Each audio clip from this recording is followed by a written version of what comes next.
All right, everybody, welcome to our monthly Microsoft update. Thanks so much for joining. We are going to go through everything that we are going to set you up for success in March. So very excited for everybody to join today. Let's go ahead and go on to the next slide. We have a lot of stuff to cover. So table of contents, we'll go through some quick introductions. Who's all talking to you? We are going to have Pax8 plus Bam Boom Cloud. I know we're still getting a lot of questions about what does this acquisition mean for you as partners. So Matt Batterby is going to go through that. We do have a very quick update for EMEA for FX pricing. We will go straight into GDAP, followed by security. And then we're going to talk a lot about Pax8 plus nonprofits with Haley McSpirit. So today your presenters are, this is myself up in the top left corner. I'm Kristen Fehrenbach, the Senior Director of Microsoft Go-to-Market here at Pax8. Ashley Moretti, you've got Haley McSpirit, Britton Tremblay, and then you've got Matt Batterby and Joshua Dunham. So very excited to have everybody. We've got a ton of people from our channel team on the back end making this event happen. So big thank you to all of them as well. Now, Matt, we're getting a lot of questions about Bam Boom. I'm really excited to talk about this today. Yes, we are. We're getting more and more questions, more and more excitement. It's definitely a great time to be a Pax8 partner, that's for sure. So yeah, just to do a little bit of a recap, if you like, on the session that was done recently, very specific to Pax8 and Bam Boom Cloud. So you may have seen some of these slides before, but just to kind of give you a bit of a different view of them and kind of who is Bam Boom Cloud, what are we doing with them, why have we acquired Bam Boom Cloud, those kind of questions that we've been getting asked. So to give you a little bit of a history of Bam Boom Cloud and what they do really well in terms of Dynamics 365, very much known in the Business Central space. So Dynamics 365, Business Central, the SMB solution, the ERP solution of the Dynamics stack that's really enabling SMBs to manage their businesses, their practices using one solution. And Bam Boom Cloud have done an incredible job of essentially packaging this solution up with multiple, we've called them multiple things over the years, but like building block SKUs, where as a customer, you can build up your solution of Business Central with those building blocks that Bam Boom Cloud have built out, really enabling it easier and actually keeping the cost down as well for SMBs in terms of implementation cost. And now, you know, with everything that Bam Boom Cloud has also been working on, enabling those costs to be even more reduced in terms of upfront cost because of the monthly subscription model to the implementation, as well as the licensing that they offer. But Bam Boom Cloud have been an incredibly successful Business Central practice across the US, Canada, originating in the UK and also launching in Germany, have been incredibly successful in enabling more partners to sell Business Central. So they've been working on a P2P model, or partner to partner, or peer to peer, depending on how you know that. For many years, working across the channel, supporting modern work partners, Azure partners to sell Dynamics. And even though those partners, you know, potentially don't know how to deliver Dynamics, and before speaking with Bam Boom didn't know how to even talk about it, or you know how to spell it, let's say, but really enabling them to actually offer these solutions to their customers. And there's tons and tons of benefits that I'll come on to on a couple of later slides around why partners should be thinking about Dynamics, what it does for them, and how it enables them to build their practice even outside of the Dynamics stack. But essentially, Bam Boom Cloud make that real easy. If we just hop to the next slide real quick. There we go. So just to give a bit of a view on why the acquisition, why have we acquired Bam Boom Cloud? And it's really nice to just highlight some of the successes that we've seen as Pax8. You know, Customer Experience Award winner, Indirect Provider of the Year for Microsoft, Modern Workplace for SMB Award winner. So we've really got an award-winning formula. It's been a long day today in Pax8, and you know, I've definitely found that since joining the company. And one thing that's really stood out for me is the culture. And then if we just go to the next slide, you'll see Bam Boom Cloud, also an award-winning formula in their own right. You know, achieving Gold Partner, achieving Microsoft Inner Circle status for business application, Partner of the Year. Ever since Business Central Partner of the Year was even an award to be won, they've been either a winner or a finalist in that category. So really winning those awards, and again, the culture, you've only got to look at some of their marketing and get to know them as a team, and you'll see why it's such a good fit. If you know Pax8 well, and you know Bamboo Cloud well, you'll see that it is just an absolutely perfect fit in terms of us working together. And what we're trying to do together, if you just go to the next slide, just to really highlight, oh, sorry, I had a message come in, got distracted, my own fault. In terms of what we're trying to do here and what we're really enabling for our partners is enabling them to go to market with Dynamics 365 easier than ever before. So there's a number of things that we offer on top of just the professional services that we can get from Bamboo Cloud, enabling you to set, you as a partner that potentially can't deliver Dynamics today, you can sell it and work with us and our Bamboo Cloud professional services arm to actually deliver those solutions on your behalf, ensuring that your customers have a good success story and a good implementation process, and also ongoing support after that. There's so much more that comes with Dynamics. It's not just about the Dynamics spend. So yeah, it does increase revenue. Of course, there's more license in there to be sold to your customers. However, it's also driving everything else. So I've got a really good graphic for this, and I'm happy to share after the presentation. But essentially, if you're adding Dynamics 365 into your offering with Microsoft 365, what you're going to find is it's going to drive the Azure usage. You can see that in the right-hand box. It's also going to drive more opportunities across things like the Power Platform. So, for example, around 42% of all Dynamics opportunities also sell the Power Platform. It could be Power BI to really harness the data that they're now using in Dynamics. It could be Power Automate to streamline processes even better between Teams and Dynamics, for example. But it's driving those other solutions. And then what we're finding is as the customer grows and using Dynamics, they're going to grow much faster. And the good thing is they're not going to outgrow those solutions either. But what we're actually finding is it's then leading to a further upsell of a more high-end SKU of Microsoft 365, because they're now getting the value of Microsoft 365, be it through that Dynamics and Teams integration, Outlook and Dynamics as examples. It is driving that upsell. And I see Kristen's come on camera, which can only mean one thing, that potentially a question that's come in for me. I like how we've kind of figured this out, that as soon as I pop up on camera, we're ready for those questions. But I know we talked a little bit about the P2P model, and I know that building a Dynamics practice internally, Matt, can take a year, 2 years. It could take a very long time to gain those expertise. So I want to make sure that we're super clear with everybody, just kind of based on some of the questions that we've seen on, what can they do to start today? And what does that true P2P model get for those partners? I know we talked a lot about it on that Technically Unraveled show, where we said, hey, Bamboom's coming in. What does that mean? But what can partners go and do today to start transacting maybe a new cloud workload that they've not done before?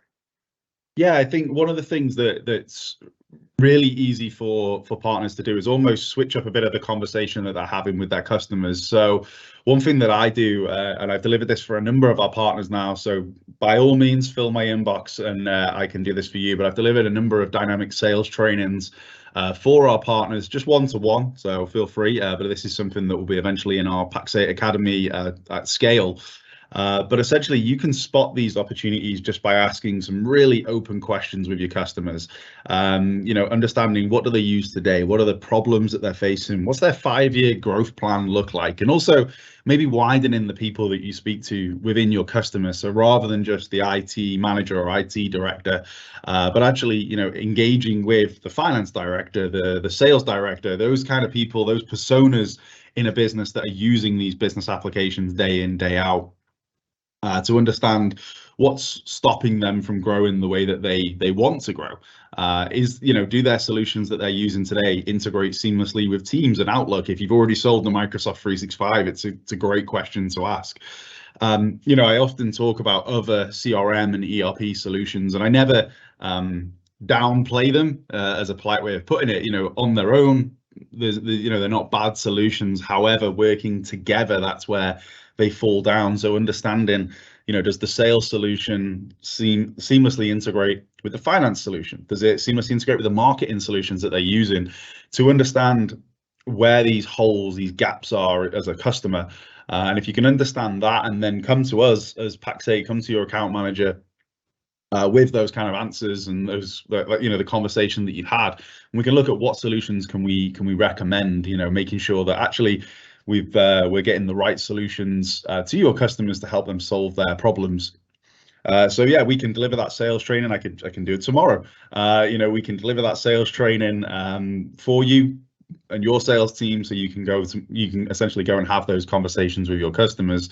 Like I say, you don't have to go and implement. That's the great thing here, as Kristen mentioned it. It can take 18 months, 2 years to build a practice and get it right. I always allow in time for the first few implementations, get it wrong, to get support, get it right. So 18 months to 2 years is around the average to build a practice, and there's no harm in doing that. We can help you do that. But this P2P model in the short term, getting you to market faster. Like I say, I've delivered this sales training to a number of partners now, and they've brought us opportunities in the same week, which is phenomenal.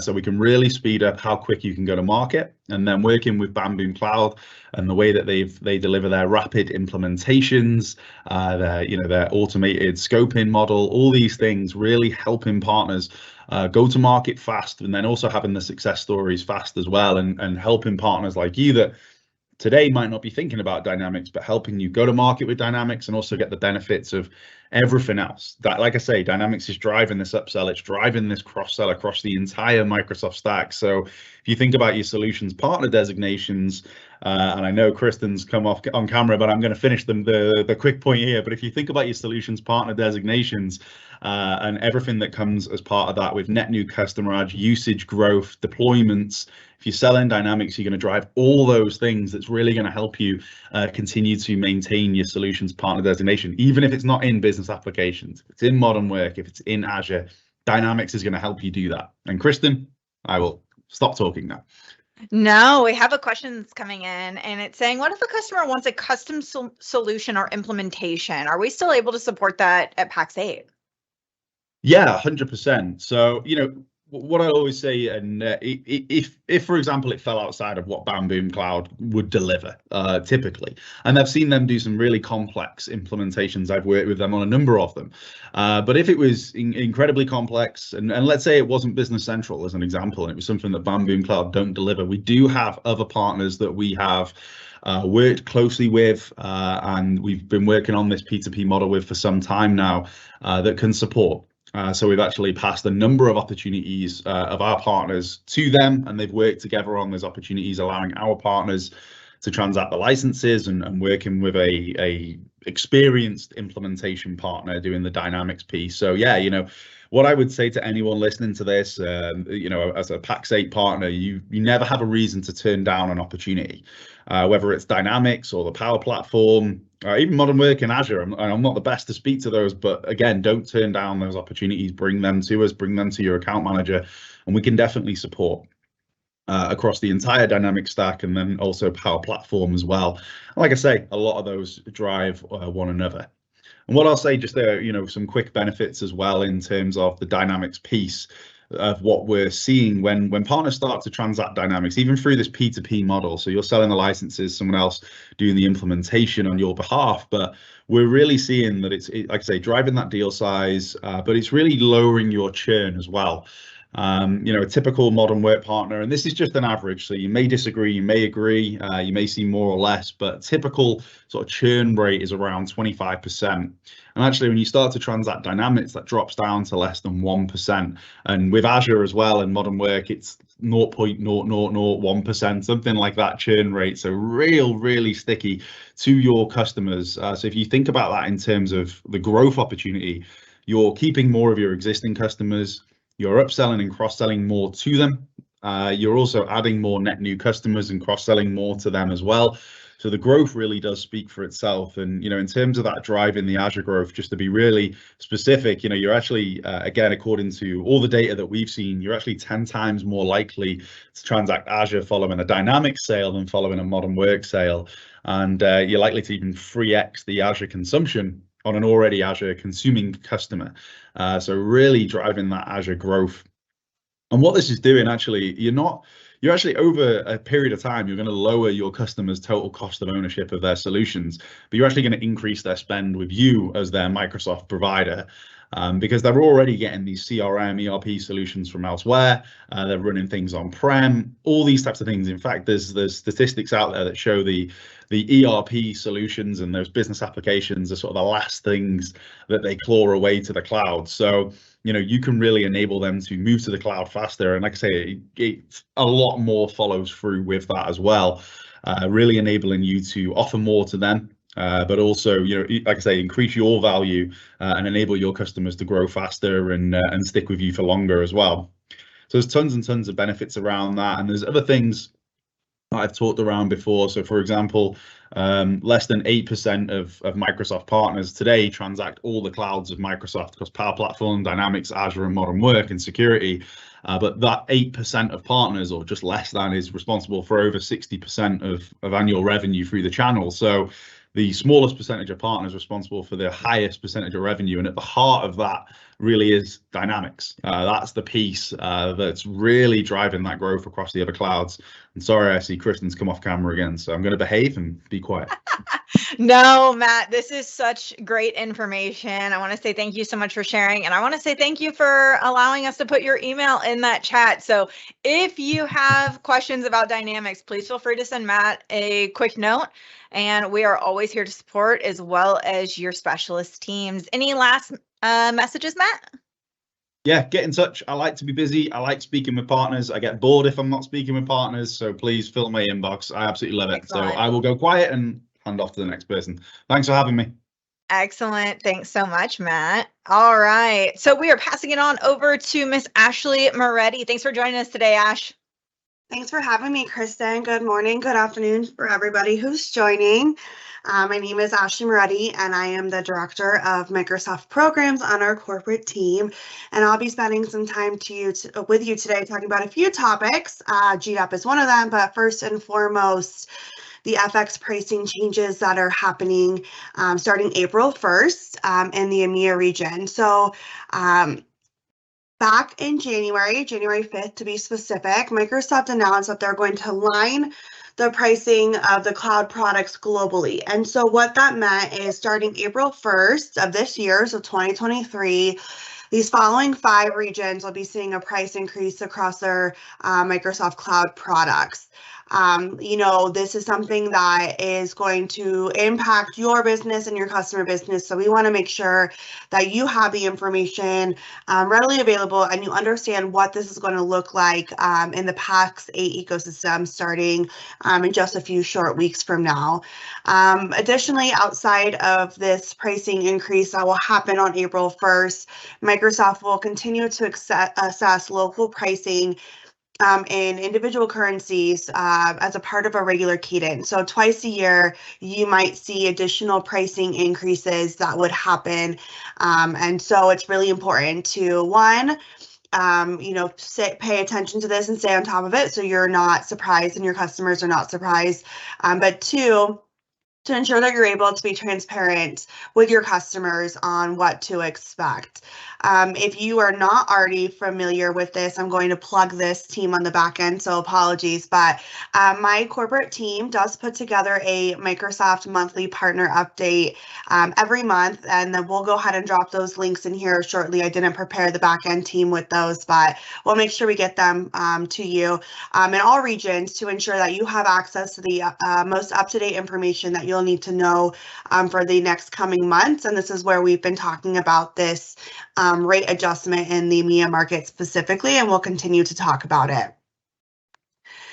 So what does this look like in the Pax8 ecosystem? So in our marketplace, on April 1st, products that are going to be seeing a pricing increase for the impacted regions will automatically be updated.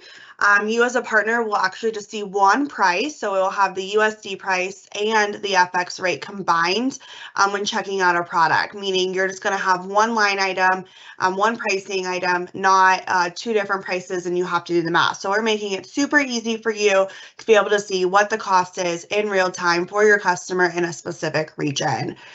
If you are currently on an NCE commitment, or you signed an NCE commitment before April 1st, and that is an annual commitment, you will lock in the current market price for the duration of the term. So if you lock in an NCE annual commitment prior to April 1st, so on March 31st per se, you will be locked in for 12 months on the old pricing. So you won't be subject to the April 1 pricing until you have a subscription that renews. And when your subscription renews, it will then be moved to the current market rates.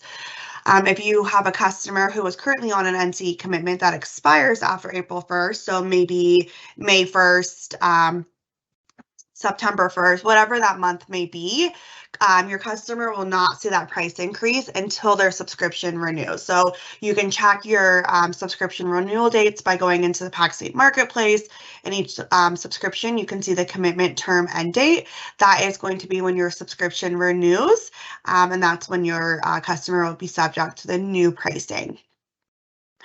If your customer is still on a legacy annual commitment, whether paid upfront or monthly, so that's any legacy commitment option that Pax8 offers that expires after April 1st, your customer will not see the price increase until their commitment end date renews. So they're also locked in. Obviously, legacy pricing, you cannot purchase a new legacy subscription anymore, so you won't be able to lock in on legacy if you're currently on legacy. But remember, there is an option to lock in on NCE if you have not done so just yet.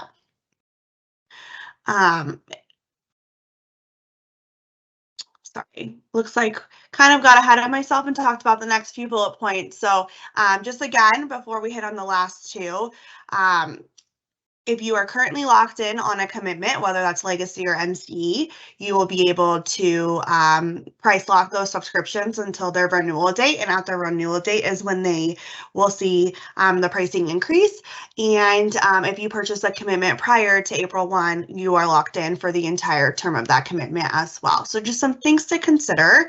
And then every time a subscription has a change to it in the Pax8 marketplace, so pricing change is the biggest one. Partners will need to resync their PSA if you're using a PSA connection with us to ensure that your, what you're charging your end customer is the accurate price.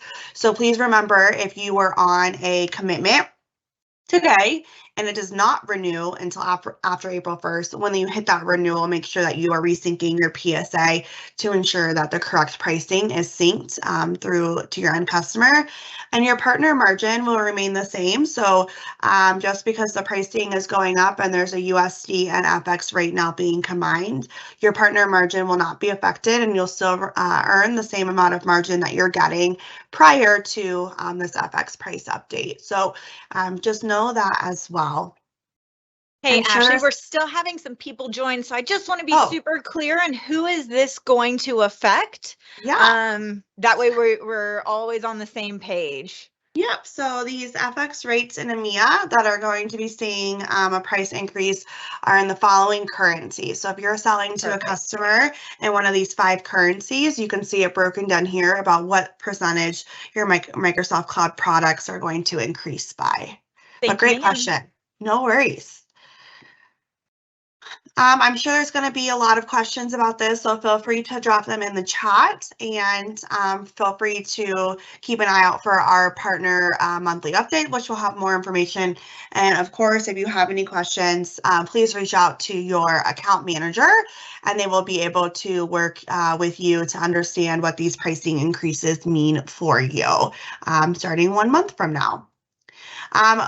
So we have a question in the chat, so I'm just going to go ahead and answer it, Kristen, if you don't mind. FX, what is that? What does an FX rate mean? So FX is the term in which Microsoft uses to apply a currency adjustment to their products. So the way that Microsoft bills for products globally is that they charge the base price in US dollar, and then they apply what's called an FX rate on top of that to get to the current price in a local currency. So FX is just the additional cost on top of the USD price that Microsoft I don't want to say mandates because that's like a really negative word, but that, Microsoft issues to ensure that you're being charged the right amount per your currency, because, there's definitely currency fluctuations in the market that we see daily. And so this is a way for them to control their pricing to ensure that you have the best price possible. But that's a great question. All right, we're going to go ahead and move on. But again, if you have any questions, feel free to put this in the chat.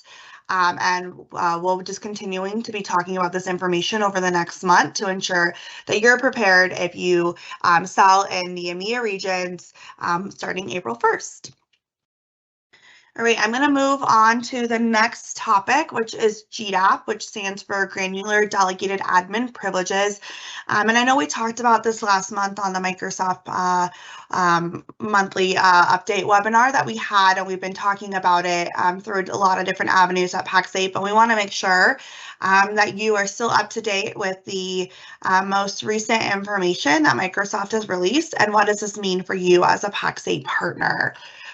So just a quick refresher, if you are not familiar or you're just kind of still learning about GDAP, what is GDAP?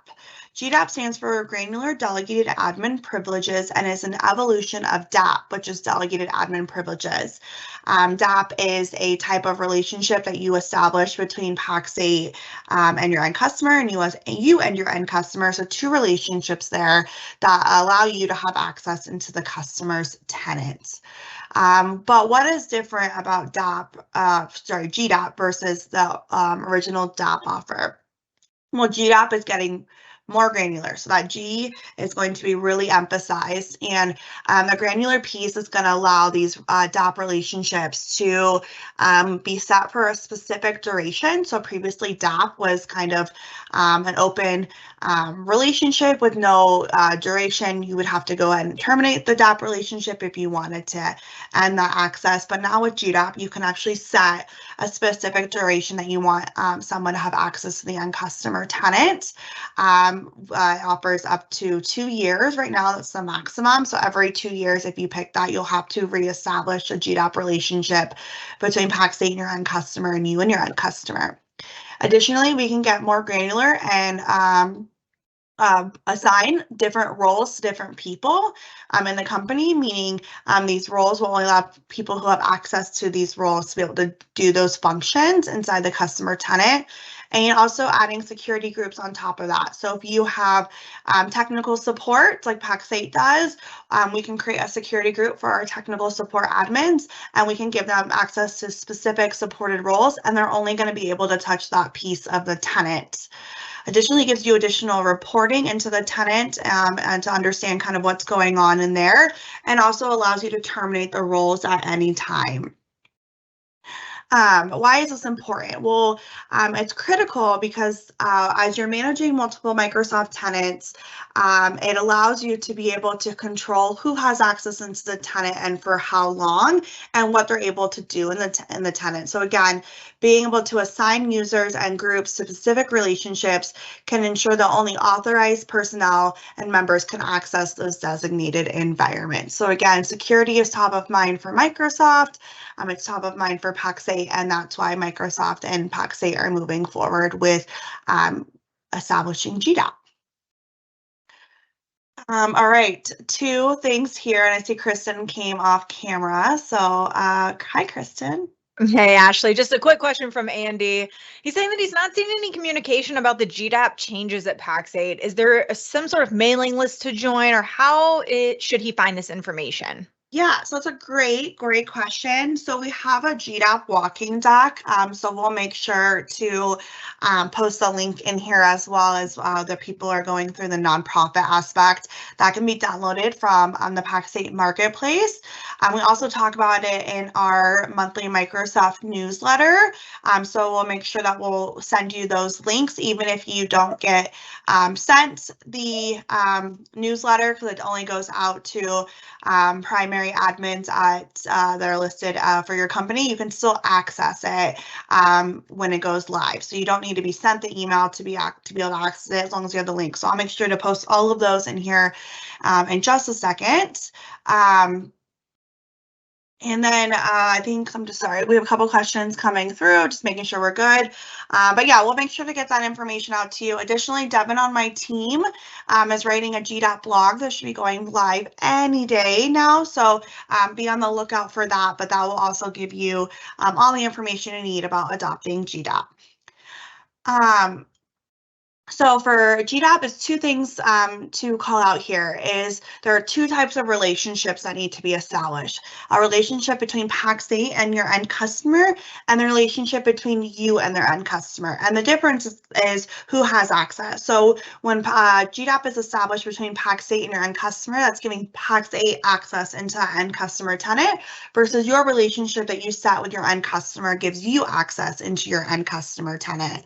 Pax8, we'll get into this in the next couple of slides, have built some tools to make it easy for you to establish those relationships between us and that end customer.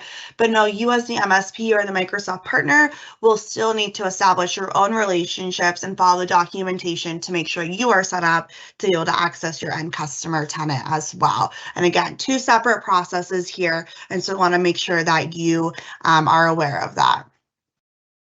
We have a question in the chat around the deadlines, and I think that actually might be my next slide. So we're going to talk about that. The GDAP timeline with Microsoft. So Microsoft's kind of been announcing some delays around GDAP. And so just know that the next update that we'll get from Microsoft will be on March 15th. And on March 15th, Microsoft will provide clarity on specific Azure directory roles that they will implement by default, and when they will no longer grant DAP for new relationships, when they will grant default GDAP roles for new tenants, and when they will retire the bulk migration tool. So this is kind of in a holding pattern right now. Again, we have about 2 more weeks until Microsoft fully announces what their new timeline is going to be towards migrating to GDAP. But remember, this is the deadline to migrate, right? And so you can actively start adopting GDAP today, and we'll talk about that in the next coming slides. Just know that Microsoft has already announced that on May 22nd, Microsoft will begin transitioning active and inactive DAP relationships to GDAP. Sorry, I can't say this. This is a tongue twister. To GDAP. And for any relationships that have transitioned to GDAP but still have DAP remaining on the tenant as well, so they have both established, Microsoft will start to remove those in June. All right, so the GDAP Pax8 timeline. So what does this mean for you? So back in December, we actually opened up GDAP as a pilot to a small group of partners to test a custom tool that we built to make it easier for you as the partner to establish GDAP between Pax8 and your end customer. On February 9th, we launched that globally, and it's generally available to all partners to be able to start the transition. And you can start the transition between existing partners and new partners. And so we'll get into the next 2 slides, what do each of those processes look like. But know that GDAP is readily available for you to start adopting between Pax8 and your end customer. So with that, Pax8 is going to be standardizing the role adoption in which we're going to be requesting access to through this custom tool. So our standard privileges are going to be assigned to different security groups in Pax8, and this will allow Pax8 to be able to provide you support and provisioning needs in your end customer tenant. Our advanced privileges will also be requested, but this will also be tied to a security group where only those who are directors and above that have access into the end customer tenant will be able to provide credentials for elevated accounts. So if we need to reset your customer's global admin password, that will be something that only a certain group of individuals at Pax8 who are director and above on our technical support team will have access to. But this will all be generated in the link that you request to start that relationship. And you will not have to pick the roles. Pax8 has already picked the roles in which we need. And this is the minimum roles that we need in order to be able to support those end customer accounts from a technical support perspective and a provisioning support perspective. All right, so GDAP for new customer relationships. So on February 9th, we launched GDAP in the checkout flow for all new relationships. So this is a new customer that you're bringing to Pax8 that hasn't been established with Pax8 before. In this checkout flow, you are prompted to accept a reseller relationship. This allows Pax8 to sell to your end customer. And then once you do that, the tenant ID will validate in our system. And after that, you'll be prompted to establish GDAP and be able to request those relationships. So we've made it super easy for you to be able to start this process with new customers right from the get-go. And then if you have existing customers at Pax8, what does that look like? Well, starting on February 9th as well, Pax8 will highly encourage GDAP to be established for existing customer relationships as well. We have a tool that, again, we have custom built that lives inside the Pax8 marketplace. I'll show you a sneak peek of that in here in just a second. But you'll be able to go in, we'll automatically sign you in with your credentials because you'll be logged into the Pax8 marketplace, and we'll be able to show you all of your customers that you have established with Pax8. And then with one click, you'll be able to send them a GDAP relationship. Once you send them that GDAP relationship, your customer's global admin will have to go in into their M365 admin center and accept that relationship. And once accepted, Pax8 will have access into your end customer tenant to ensure that we can provide that technical support and provisioning support. And this is a sneak peek of, actually not a sneak peek because you can go and look at it today, it's live, but this is a peek, I should say, into what our GDAP status tool looks like in the Pax8 marketplace. So you can see here on the left-hand side, it will list all your customers, and this will show only your customers. So you don't need to go searching for customers, right? You'll automatically be logged in with your credentials. And then when you log in, you'll be able to see all of your customers that you have associated with Pax8. This will not show you customers that you have associated with other providers, so please know that this only shows you what you have established with Pax8. You'll see here red, yellow, and green. So we got a red X mark, a yellow little clock, and a green check mark. Red X means that GDAP has not been established yet between Pax8 and your end customer. So you can go over and click that request relationship button on the right-hand side and send that relationship request to your end customer for them to accept. Yellow means a little clock means it's pending. So you have requested that relationship, but your customer's global admin has not accepted it quite yet. So just a little nudge there. If you see that, just know that remind your customer's global admin to sign in and accept that relationship. And the green check marks means all is good. You've sent that relationship request to your end customer, and their global admin has gone in and accepted it, and GDAP is now established between Pax8 and your end customer. Hopefully this means it's really easy for you. And again, red, yellow, green to make it super easy as well to know where your customers are at with the GDAP acceptance. All right, and I think the next is going to be security with Microsoft, but Kristen, I don't know if we have any questions. I mean, I see some questions. Okay. Yeah, if you don't mind, just before we get moving on to security, Yes. I want to go through a couple of these. So do we have any documentation on creating those security groups? Yeah, between you and your end customer specifically, Pax8 doesn't have any documentation, but we do reference in our walking deck that you should be checking out Microsoft's documentation on best practices. So we can go ahead and throw that in the chat as well. But remember, this is between you and your end customer. So really follow Microsoft's best practices with those security groups and what each individual role means and what roles you need to be requesting between you and your end customer to ensure that you can provide them that white glove service that we know all of you guys do every day. Excellent. So I do also want to mention that any updates that we make to this walking deck will be automatically implemented. So just keep that link bookmarked.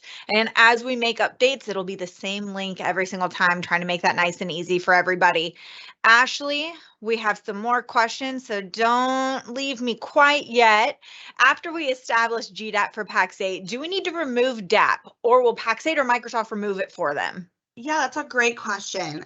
So Yes, and the answer is yes, yes, and yes to all of the above. So with you have the option to go in and remove DAP, and when I say you, I'm going to get tongue-tied here.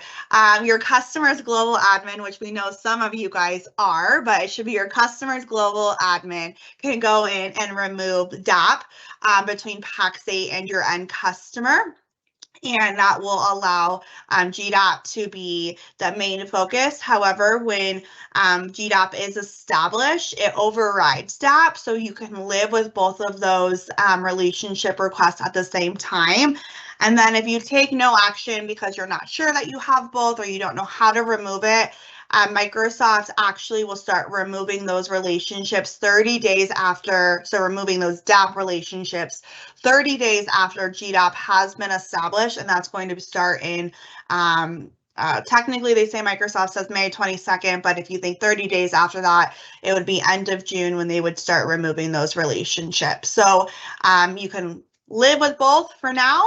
However, you have the option to remove DAP as well, and GDAP will always override DAP. Perfect.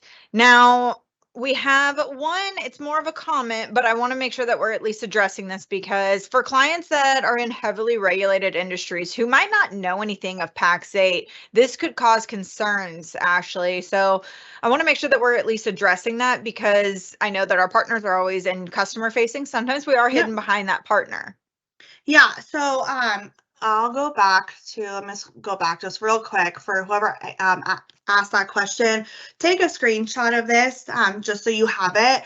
What's in the green and blue writing shows exactly what Pax8 is going to be doing with each of those roles that we are requesting as part of our default link.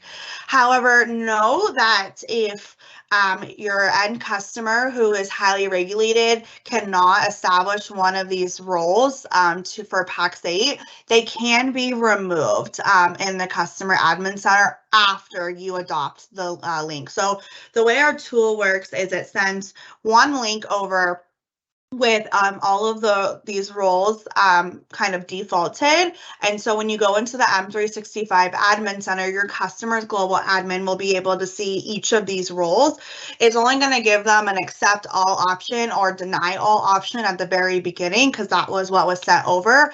But once it's been accepted, you then can go in and your customer's global admin can remove specific roles if they can't have those allowed. Just know that if those are removed and you do need technical support or provisioning support from Pax8, we may have to reestablish those in order to provide that experience for you. And again, we can set a duration for 1 day, 7 days, right? So we can do that and it can automatically be removed when it expires, or the customer's global admin can remove that. But I do want to call that out that if you do remove any of these standard privileges, that it could slow down your support experience that you are used to with Pax8, but we can work around that. But that's a great question. So hopefully grab a screenshot of this, and I'm going to move back to the basic slide for security. Now, Vandit, I am going to post one of these that says, where's the guide for this? If Vandit, you could just go ahead and post that for everybody, that would be greatly appreciated. And Ashley, I'm going to keep you for one more question. And I know there's still some more that we haven't answered, but we will have a live Q&A at the very end. So we will make sure that we are answering all of these. Ashley, the last one for right this moment is from Ben. It says, for GDAP, we authorize Pax8 to start. But then after we purchase the initial licenses or migrate, we prefer to remove the global admin from Pax8. It seems like you're asking us to have it regardless now. Is that true? Or are we still able to remove Pax8 after we get the licenses? Yeah, so that's the same question that I just answered, just in a different format. So it's great, right? You can think about this in many different ways.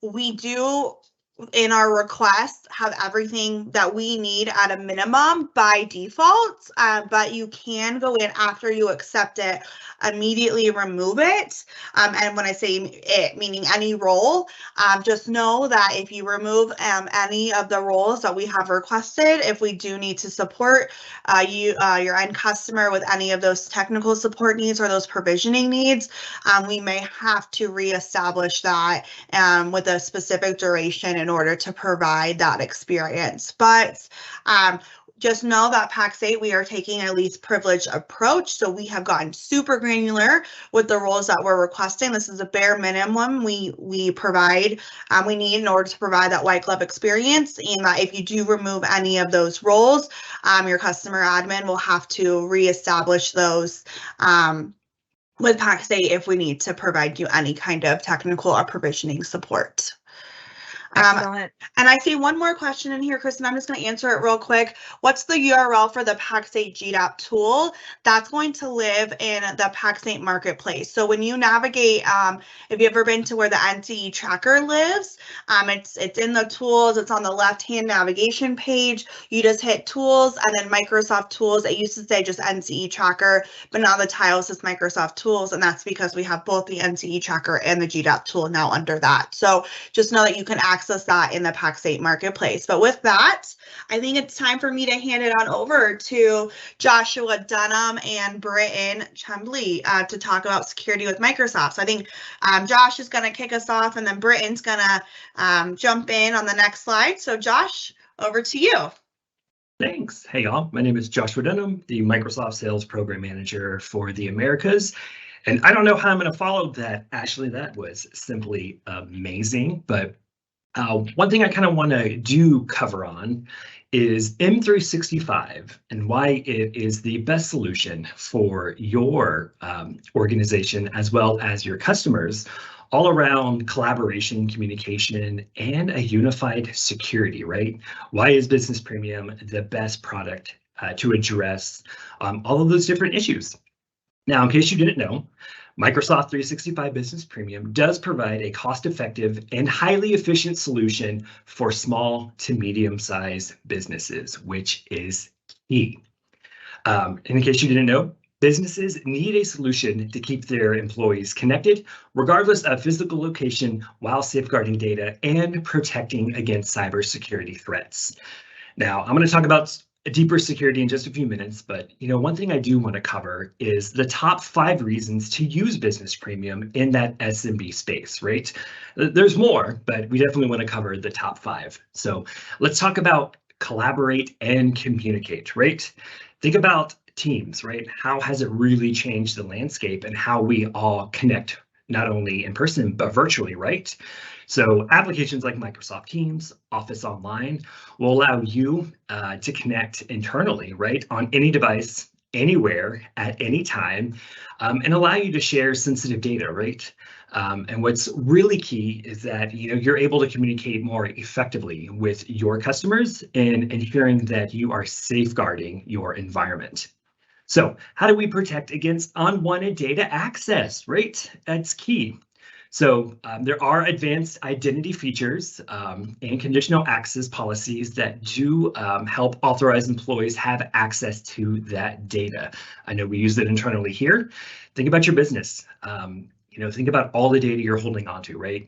Let's ensure that the proper individuals have access to that data, right? Safeguard all of that.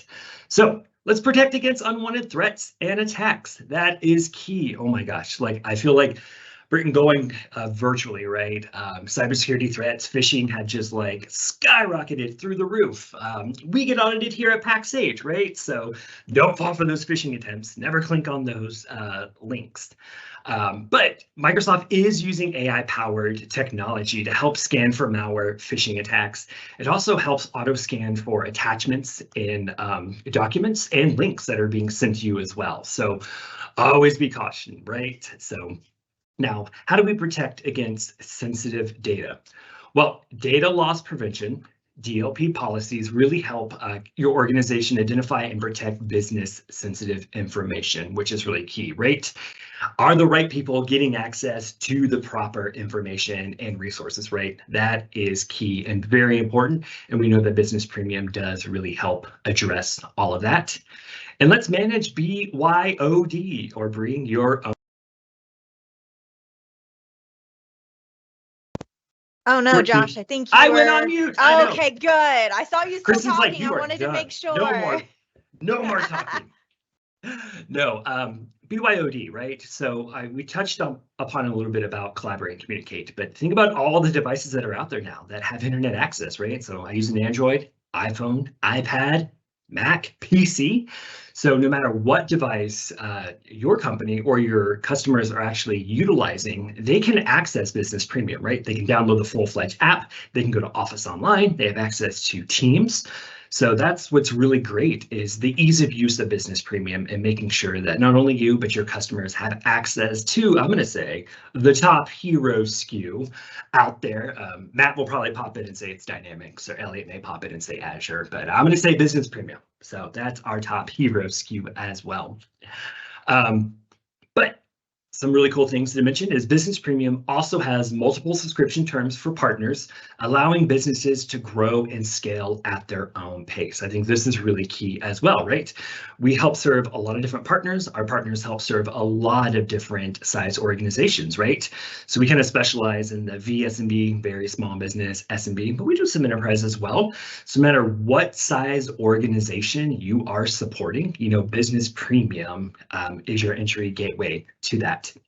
Now let's talk a little bit more about security, right? This is the whole security section and why Business Premium is great for security.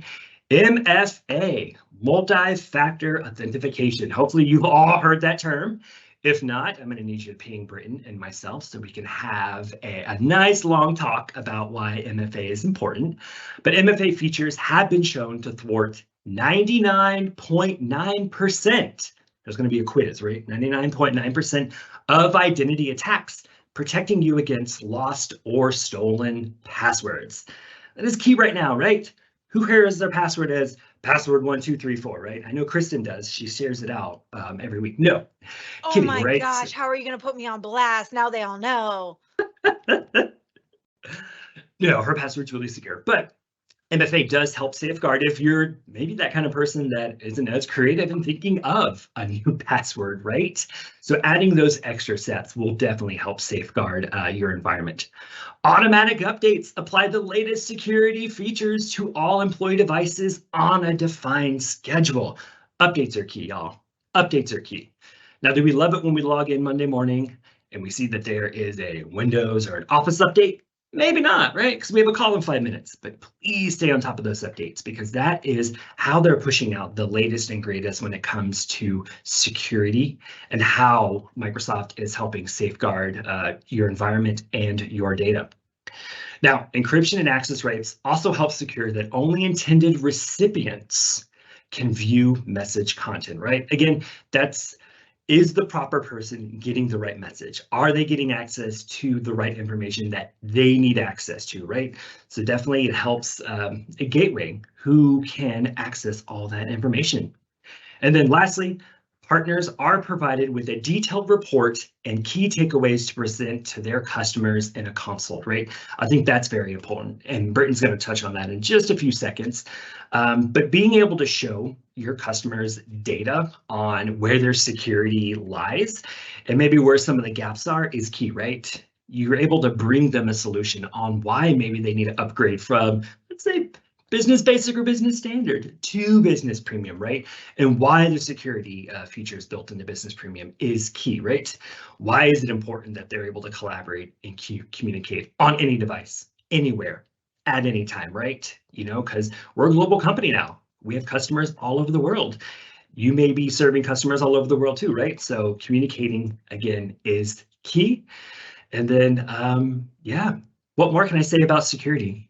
You know, in Business Premium without putting anyone else on blast. I didn't mean to put you on blast, Kristen. It was just an example, right? I love Business Premium. like That's I don't know if anybody got to see Matt Batterby in his I Love Dynamic shirt, but that's what I need. I need an I Love Business Premium shirt. So I've got to find out who's making those.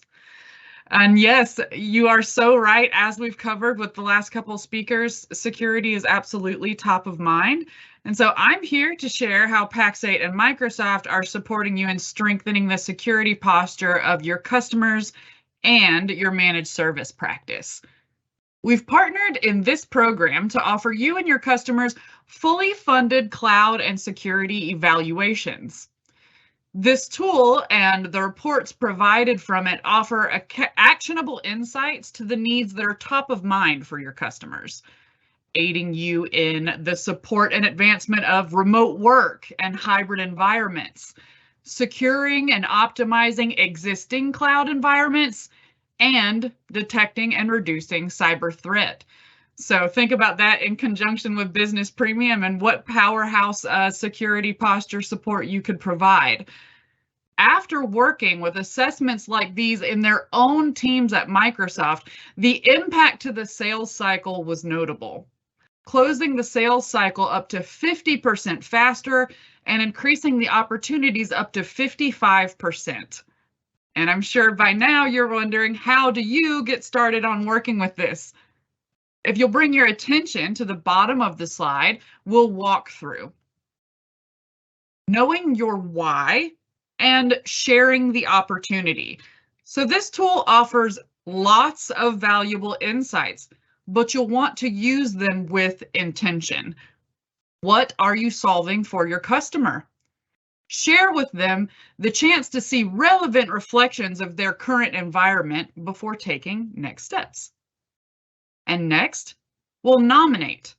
This offer is currently available in the US and in Canada, with more regions to come. Connect with your sales teams, and you can get started through your customer nomination for your region. And if you're a US partner, you can directly begin today by going to aka.ms/Pax8 evaluation. After your nomination, you'll be contacted for an onboarding demo to the assessment tool. From there, you'll agree with your customer on the best time to install the tool to gain those insights. And you'll want to allow between 7 and 14 days for best results. People that are looking into like existing Azure environments may want to allow some additional days for best gathering of information across what's being sent in the environment. And you'll end with a full data pack to share with your customers, helping define your deployment path to success. We're excited to bring this tool to your toolkit, and we look forward to getting you started. Stay tuned to your partner updates to learn more, and unless there are questions on how to get started, we can hop in on our next session. We are going through some questions on the back end, but I think we're ready to keep on going. All right.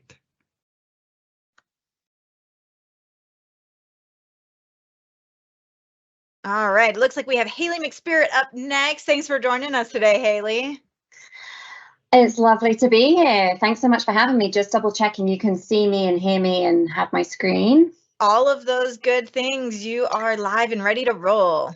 All right. Well, it's a pleasure to be here, and I know that we're coming up now at the last couple of sessions. So thank you so much for having me. My name is Haley McSpirit, and I run our Innovation and Scale team here at Pax8, which also includes industry. And one industry that I'm hugely passionate about, that we've been doing a lot of work in over the last few years, is nonprofit. If you haven't already tuned in to Kristen's Technically Unraveled, you should definitely do that. We had a great conversation on this topic just this past week, and also a plug for her live show. So a couple of things to just set the scene. What is TSI, first and foremost, if you haven't heard Pax8 talk about this to date? TSI is Tech for Social Impact. It's a Microsoft program focused on supporting nonprofits globally through the various grants and donations that they have, as well as discounted licenses. And one thing that's just fascinating, if you didn't already know, was just how vast this industry sector is. 10 million nonprofits and non-governmental organizations reside worldwide. 1 in 10 Americans are employed by a nonprofit. It is the second largest industry for America, and it is huge in Europe and other countries as well. It's in the UK alone, charities make up 48 billion pounds.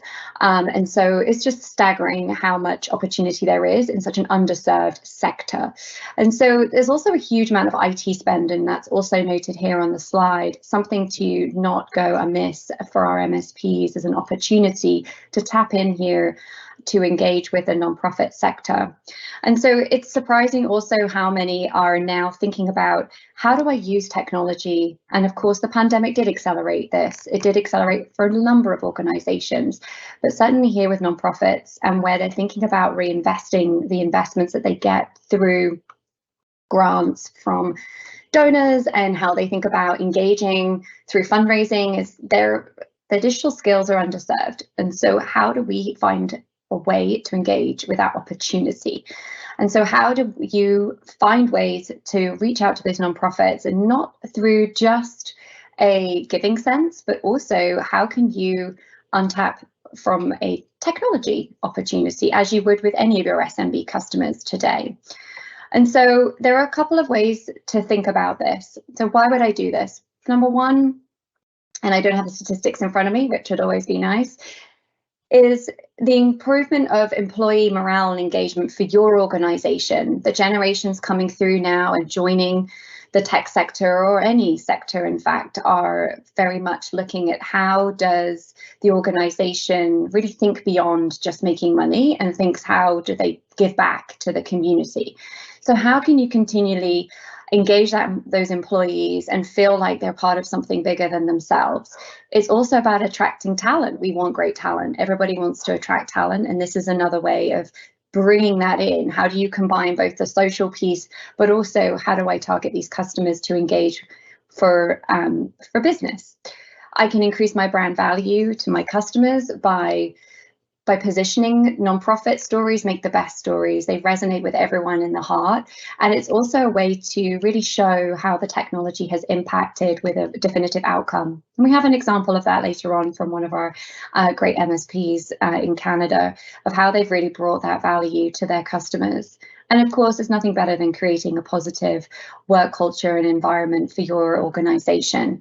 So thinking about this beyond just, okay, do I have to just give? No, there is a give and take, and it's a way to uncover those. You're supporting your nonprofit customers without even realizing it, I imagine, today through the work that you do. How can you take that and be more meaningful in positioning the solutions that you may already have for your customers? And so what are those needs? Those needs are very much like any other SMB needs. They are very similar, in fact, almost exactly the same, with a slight nuance in that we're talking about volunteers, we're talking about beneficiaries, instead of talking about our staff potentially and our customers. And so it's all about taking what you already have and repurposing it for a sector, thinking about aligning with what you do today and just having a slight tweak. There are some very powerful statistics out there about protecting being privacy and protecting data.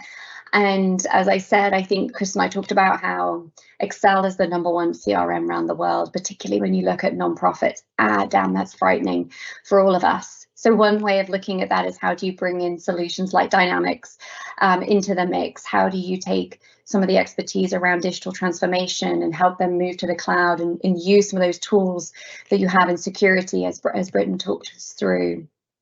It's how do you bring them up to date with moving to the cloud? I mean, everybody's struggling to keep those on-premises solutions secure.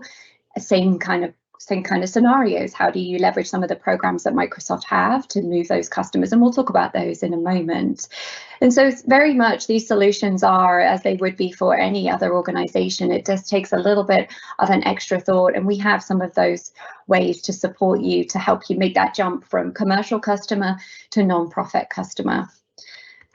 And so what does it really mean in terms of licensing? And I'll be the first to say, having worked in the nonprofit space for about 4.5 years, is that if you just look at the licenses alone and look for margin, that's not the business model for you.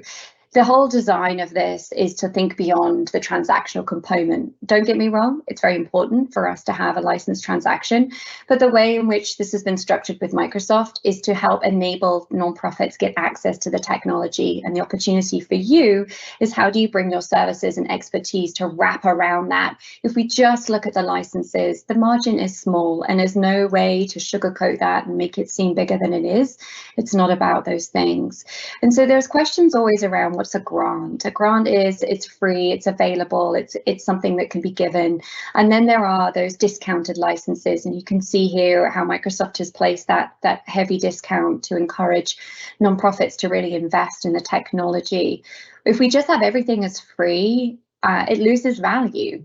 And so there is a balance between having a combination of free and discount, because if you invest in something, you tend to have, as human nature, much more of an investment in seeing its success. When you look at nonprofit and how nonprofits as a whole and how they have taken on board lots of free solutions all over the place, it's a hodgepodge of hybrid and solutions that don't work together, products that don't fit, and therefore they're put in a pickle in terms of how they can actually deliver what they need to for their end users. And so by having an investment actually helps ensure that it lands and is successful. And so this is just a small handful of licenses which you can talk with your teams to understand more about what's available.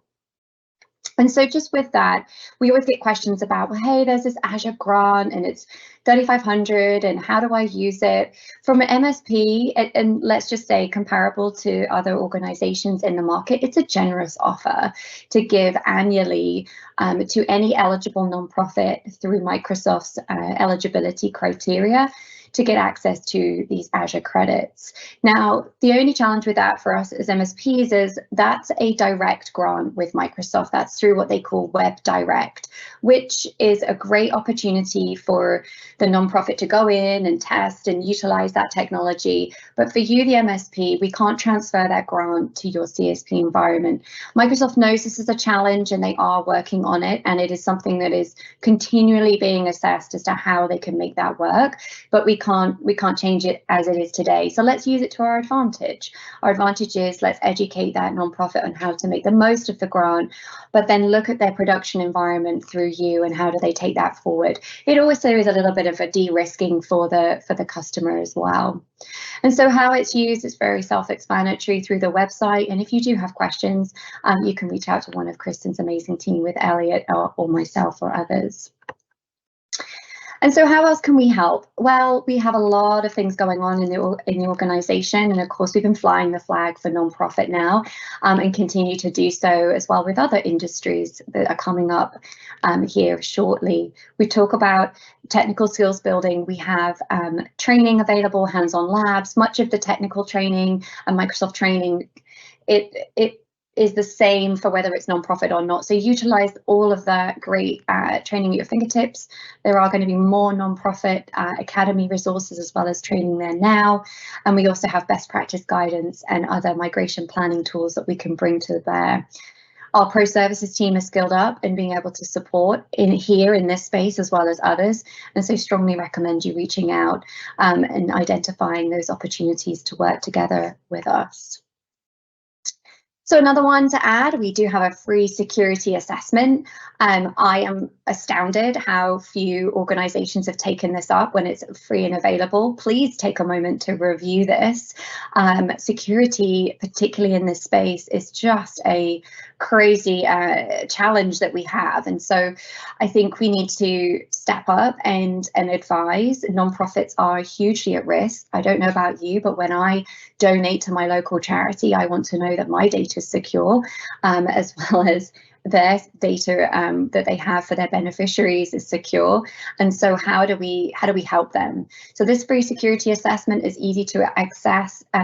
It's easily accessible for you to take up. So please take a moment to review the assets here and how we can help those nonprofits understand what is available to them through the tools. There's also our Azure credit offer.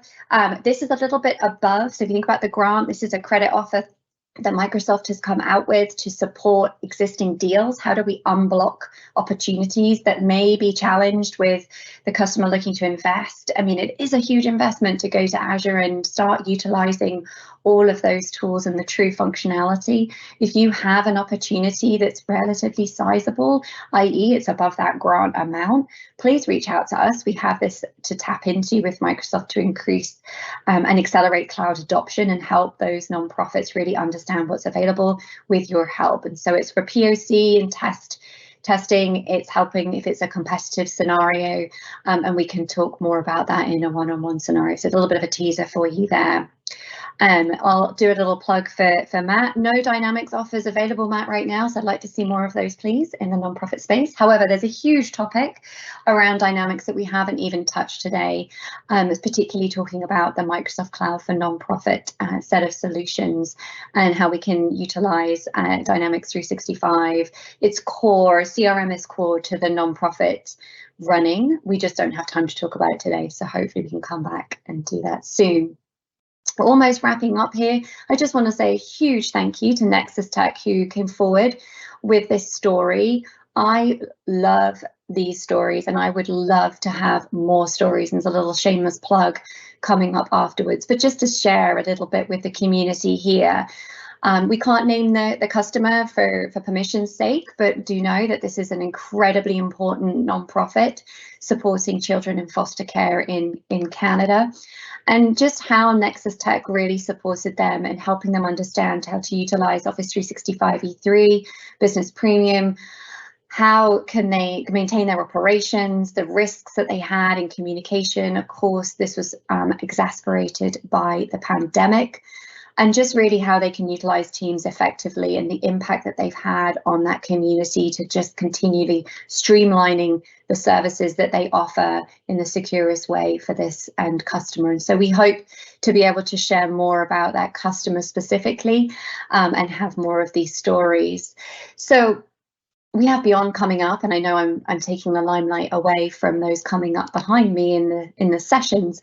But as I mentioned a few times, we want your stories, and we would love to talk more about the impact you're having with your customers today in this space here, but also beyond that particular scenario. See how I use that? We would like you to email Michelle Holbrook if you have stories. Please don't spam her though. We do want to just have those quality stories that we can showcase on stage at Beyond to all of the community, as well as we have a booth to talk about our nonprofit activities in partnership with our social impact team run by Lindsay Hoffman. And so we're really invested here, and we hope that you'll participate with us and we can capture all of those great wins. So with that, I'm going to just leave you with 3 takeaways. Please start your journey here if you haven't already. Please share with us your stories and tell us more about what you're doing. Download the playbook if you've never got started, and utilize the Academy resources. And with that, I'm going to turn it back over to the next presenter. Thank you. Thanks so much, Haley. Before I let you run, I got a couple of questions for you, if you don't mind. Of course. Can I escape from my main screen mode because I can't see your... Yes, you sure can. Absolutely. So Fabulous. I know we have a couple people asking for the security assessment link. So if you don't mind just posting that into the chat. The other one about the security assessment is we have a partner saying, do these security assessments get handed off to another Microsoft partner? They don't want to open the door for the client to be stolen. So what happens with those? Yeah, great question. So no, there is a third party involved that we use to support with the assessment, and that's an ISV whose name escapes me. Kristen, you'll have to sanity check me here. I think it is Pass. We'll come back to you on the name of the ISV. I know you just put me on the spot too. I know. I keep. So that is a follow-up moment. We do work with a third-party ISV who has an application that they run, but the whole concept is you own the customer relationship. So you are the ones that are engaged with the nonprofit through that entire assessment. It is not intended to be a handoff and then leave that door open. It is designed to be together with. And so we can certainly take, if there are one-on-one questions offline about how to ensure that it gets managed through the process with the customer. The intent is that you really own that. You're just leveraging the opportunity to use the assessment. Excellent. It's block 64. Thank you. Sorry. Yes, we Monday got morning. it. Excellent, excellent. So if you have any more questions, please continue to post those in the chat. Haley and everybody will be around afterwards. I do want to talk about our Pax8 Beyond. This event is going to be incredible. So there is still early bird pricing available until the end of March. So make sure that you get in there, save those couple dollars where we can. But also want to mention, you might have seen that Rob Ray has recently joined us here at Pax8. This is going to be run by him, so we are super excited to see all of the exciting information that he's going to bring. The agenda is live, so please make sure that you are going and checking out that information. We look forward to seeing you there. I'll be there. Most of the team that you saw today will also be there in person, so please make sure you are registering for that event. It will be here before you know it, because my goodness, it is already March, everybody. So a cool opportunity we have for those that are in US and Canada. We have some free hands-on labs available. So they will also drop a link over in the chat. You can scan this QR code, but these are free, readily available for you. So please make sure that you are taking advantage of these. We would love to see you there. You're not limited to just one either. So if you see a couple that you're interested in, please make sure you're signing up for them. Awesome stuff. Now, we want to get back to that Q&A. We have a couple questions that we were waiting for a moment. Now, let's see. We are going to start out with Miss Ashley Moretti. We have a couple of questions. The first one is, NCE, is that being replaced by FX pricing? Yeah, so this is a great question as well. So everybody keep putting your questions in, because these are all great questions that you are asking. So no, so NCE, think about NCE as the platform in which you're purchasing license from Microsoft on, right? You purchase those through Pax8, obviously, but they're tied to the new commerce experience platform in Microsoft. The new commerce experience platform is now bound by commitment terms and billing terms for your specific products. And so that's really the big thing about NCE, is the commitment terms and billing terms. Where FX comes into play is how it impacts pricing, right? So if you are in a market that sells outside of US dollars, so anybody outside of the United States, you are going to have a local currency adjustment to make sure that the price matches what should be charged in that currency for that specific product. That's the FX portion of it. And then where the EMEA piece comes in is that Microsoft is actually adjusting their FX rate in those 5 regions, and those 5 regions are seeing a somewhat significant pricing increase on the FX rate, anywhere from 9% to 15%, depending on which market. And that is going to be applied now on top of the USD rate to make sure that your FX rate in market is aligned with the local currency. So again, NCE is essentially the platform, and the subscription terms. FX is pricing specific. Excellent. So another question for you, Ash, is going to be, which roles are mandatory within GDAP? Yeah, so I saw this one in here, and this is another great role. I'm happy that we're answering this one live. Essentially, no role is mandatory in GDAP. However, if you don't have GDAP established, either between Pax8 and your end customer, or you and your end customer, no one's going to have access into that end customer tenant to be able to provide any technical support or provisioning support. So essentially what that means is, as long as the reseller relationship is established, that allows Pax8 to grant your initial order in the system with Microsoft, and you can place an order for licensing and subscriptions. You don't need GDAP to do that. However, if you need your customer to have maybe, let's say, NCE, your transition from legacy to NCE, or you're doing an upgrade of any sort, Pax8 cannot do that on behalf of you and your customer, because we don't have the appropriate permissions inside the tenant to make those actions. So and then additionally, say you get locked out of the tenant, I don't know, goes down, we also can't support that as well. So again, GDAP is not essentially mandatory in Microsoft's perspective. However, none of that support can be provided.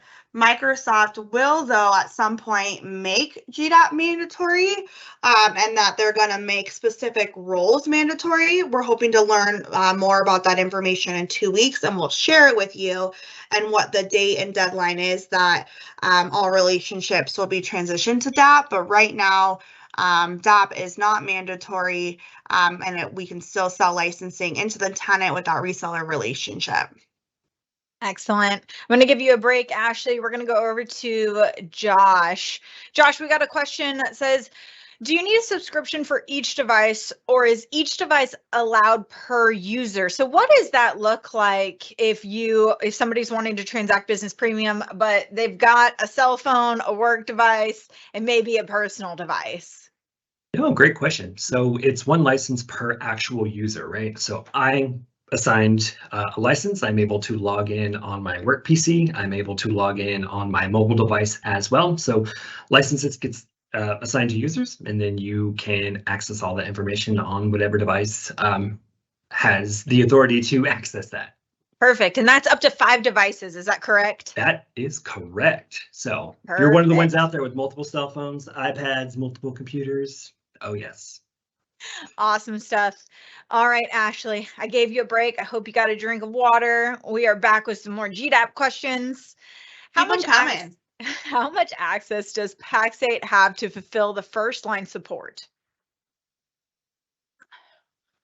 So how much access? So I'm going to have to go back to my handy dandy slides. Give me a second. And apologies, I am not a technical support or engineer on this. So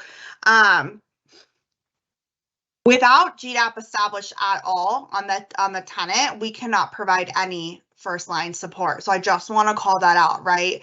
Perfect. Not mandatory just yet, but we can't do anything. If we want to provide first line support and we need to make changes in the tenant, I'm looking at this. We would need service support admin granted. So service support admin allows us to read service health information and manage support requests on behalf of the customer. So that will allow us to action anything. Excellent. Is the Pax8 GDAP migration tool for general use, i.e., we can use it for existing MSP to partner center relationships, or is it just for Pax8 to partner center relationship? It's just for Pax8 to those end customer relationships. So you as the MSP, or if you're not an MSP, but you as a Microsoft partner, you have to establish your own relationships between you and your end customer. And you can do that through your partner center directly. And there is Microsoft documentation on that. And that Microsoft documentation is linked in our GDAP walking deck. And we have some screenshots that go through it with you step by step to ensure that you know how to do it.